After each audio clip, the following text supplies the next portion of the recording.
గం గణపతే నమః. స్వామియే శరణమయ్యప్ప.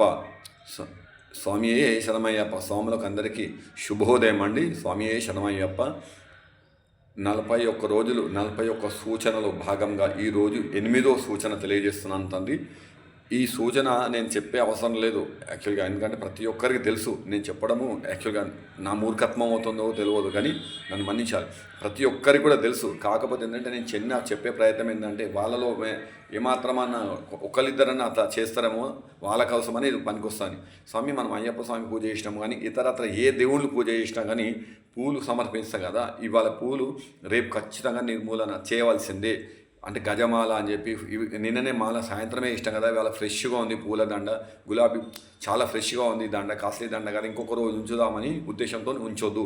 ఈరోజు పూలమాల రేపు స్వామికి శిరోభారం అవుతుంది. కాబట్టి మీరు ఒక్కటే ఒక పువ్వు మనసు అనే పుష్పం మనసుకు ఇక్కడ అద్దుకొని మనసు అనే పుష్పాన్ని స్వామికి సమర్పించుకోండి. మానసిక పుష్పాన్ని సమర్పించుకోండి. పూలు మీ వాకిట్లో ఏ పూలు దొరికితే ఆ పూలు తెచ్చుకోండి. మీరు మార్కెట్లోకి వెళ్ళి తెచ్చుకుంటా అంటే అది మీ ఇష్టం, దానికి ఏమి ఇబ్బంది లేదు. కానీ నిన్నటి పూలు మాత్రం ఈరోజు తీయాల్సిందే. ఈ రోజుకి ఇదే సూచన స్వామి. ఎటువంటి పాచి పూలు మాత్రం దేవుడికి ఉంచొద్దు. అన్ని పూలు తీసేయాల్సిందే, దండలు కూడా తీసేయాల్సిందే. ఆ దండలు పూలు కూడా మీరు కవర్లో భద్రపరచుకొని పారే నదిలో కానీ నీటిలో కానీ వేయాలి. స్వామి శరణం, స్వామి శరణం, స్వామి శరణం. లేదంటే మీరు ఎండబెట్టి వాటిని పొడిలాగా వేసి మీకు మట్టి తొట్టులు ఉంటే తొట్టులు వేసుకోవచ్చు, కానీ తొక్కుట్ల పడవద్దు స్వామి. మన కాళ్ళ కిందకి రావద్దు. దయచేసి గమనించండి. స్వామియే శరణమయ్యప్ప.